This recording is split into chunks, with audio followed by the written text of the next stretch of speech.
Orang yang tidak mengucapkan selawat kepadaku, orang itu sudah tidak punya akhlak ya. Kenapa? Rasulullah adalah orang yang paling berjasa di atas dunia ini. Bukan berjasa kepada manusia saja, bahkan berjasa terhadap seluruh makhluk.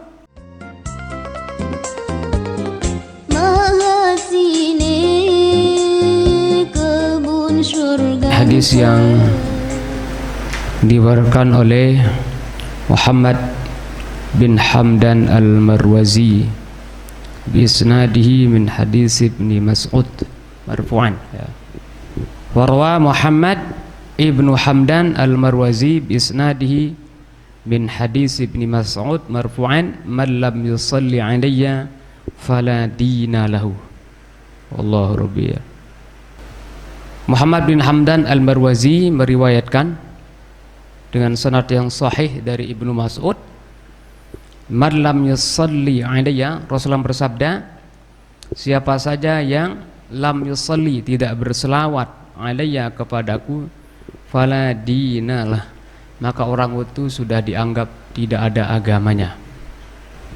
Fala dinalah, orang itu sudah dianggap tidak ada agamanya. Maksudnya apa? Artinya tidak ada agama, tidak ada akhlaknya, dianggap seperti orang yang tidak beragama. Berarti standar agama itu diantaranya itu adalah akhlak, kata dia. Nah, oleh sebab itu ulama ya memahami dalam pemilihan perempuan lidiniha itu, kan perempuan itu dipilih ya, tungkahul mar'atu, seorang perempuan itu dinikahi liarba'in, karena 4 perkara. Liarba' karena 4 perkara. Pertama adalah lima liha. Ada yang mendahulukan li jamaliha, karena cantiknya. Perempuan itu dinikahi pertama karena ada unsur kecantikan ya. Cuma cantik itu relatif, ada deh ya. Bisa jadi seorang melihatnya cantik, yang lain biasa-biasa saja. Bisa jadi orang lain melihatnya biasa-biasa, tapi ya yang lain melihatnya wow lah gitu ya.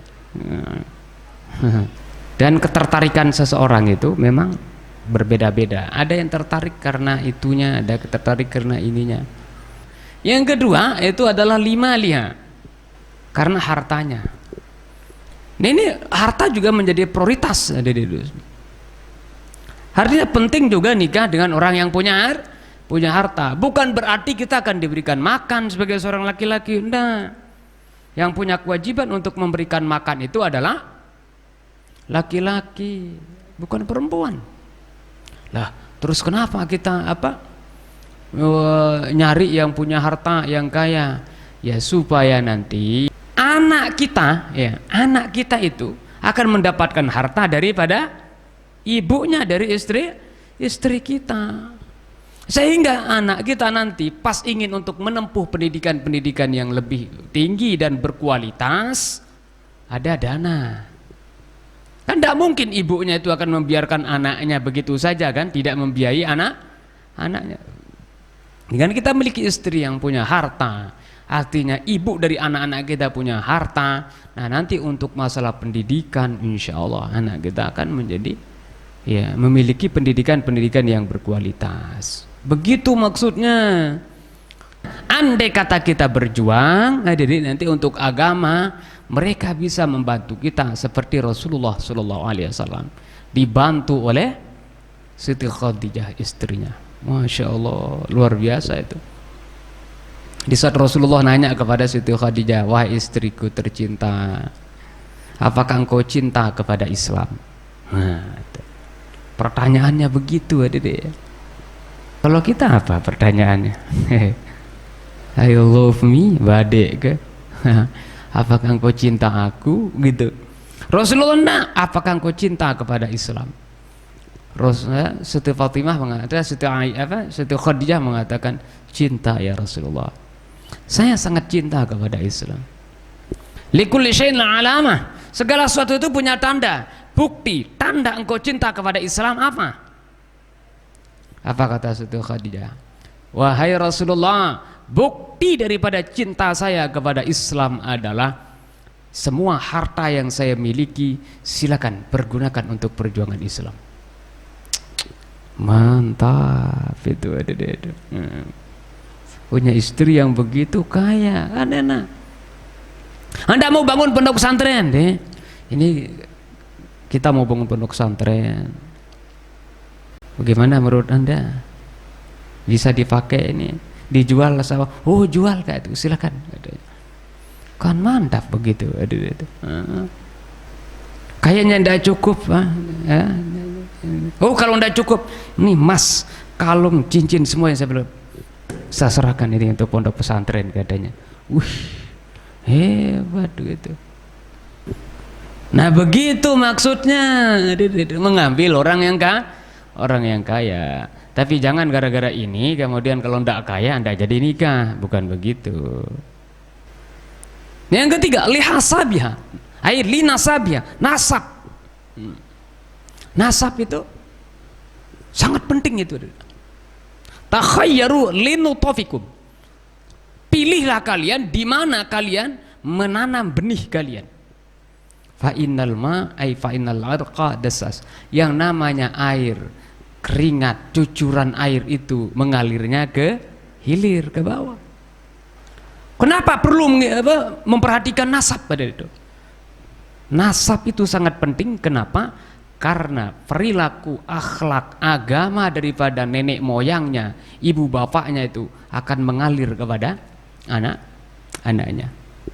Nah, sehingga dicontohkan oleh ulama di dalam kitab Sawi itu, ya. Dalam kitab Sawi itu, seorang namanya Isa As-Samiri. Isa As-Samiri itu dididik, dipungut oleh malaikat Jibril, kemudian ditaruh di atas gunung tempat yang steril, dan langsung malaikat Jibril sendiri yang mendidiknya, yang merawatnya. Tapi apa yang terjadi?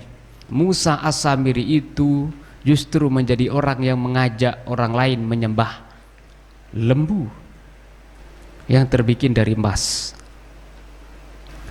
Kenapa bisa seperti itu? Padahal bayangkan yang merawatnya malaikat Jibril.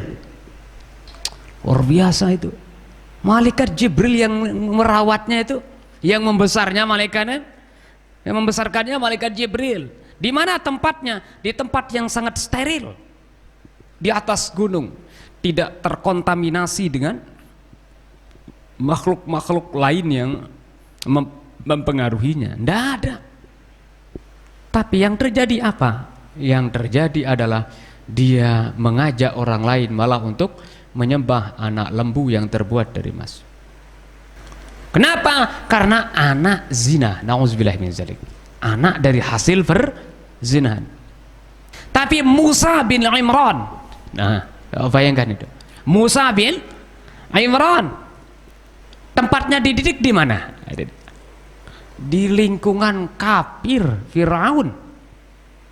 Bayangkan tempatnya dididik, lingkungan tempat pendidikannya itu tempat kekafiran, terus yang di sana ada kafir yang namanya Firaun la'anahullah, yang mengaku dirinya sebagai Tuhan. Diabadikan itu ungkapannya, faqala ana rabbukumul a'la fa akhazahu Allahu nakala al-akhirati wal ula inna fi dzalika la'ibratan liman yakhsha. Bayangkan itu. Ya Allah tabarakallah. Dididik di lingkungan Fir'aun, di lingkungan orang mengaku dirinya jadi Tuhan. Tapi Nabi Musa menjadi seorang rasul dan seorang nabi. Kenapa? Keturunannya, ibu bapaknya adalah orang yang salihah. Nggak main-main itu, namanya hasab itu, namanya nasab itu. Nah yang ketiga, ini yang sesuai yang kita bahas itu adalah walidiniha, karena agamanya. Nah ulama di sini memahami kata-kata din, lidiniha itu bukan hanya sekedar oh dia beragama Islam, tidak, bukan hanya sekedar itu, tetapi lebih mengarah gitu, tafsirannya itu adalah wali akhlaqiha, akhlaknya itu. Bukan hanya sekedar agamanya agama Islam, tapi tidak sesuai perilakunya dengan ajaran agama, akhlaknya itu tidak sesuai dengan ajaran agama. Oh, itu tidak benar juga. Nah, itu maksudnya ini hadirin ya. Man lam yusalli alayya fala dinalah. Orang yang tidak mengucapkan selawat kepadaku, orang itu sudah tidak punya akhlak ya. Kenapa? Rasulullah adalah orang yang paling berjasa di atas dunia ini. Bukan berjasa kepada manusia saja, bahkan berjasa terhadap seluruh makhluk, berjasa kepada alam ini. Kemudian kita tidak mau mendoakan beliau, oh itu kita sudah termasuk orang yang tidak ada akhlaknya. Man lam yusalli alayya fala dinalah. Orang yang tidak mengucapkan selawat kepadaku, maka orang itu sudah dianggap tidak ada akhlaknya, tidak punya etika, tidak tahu untuk balas budi.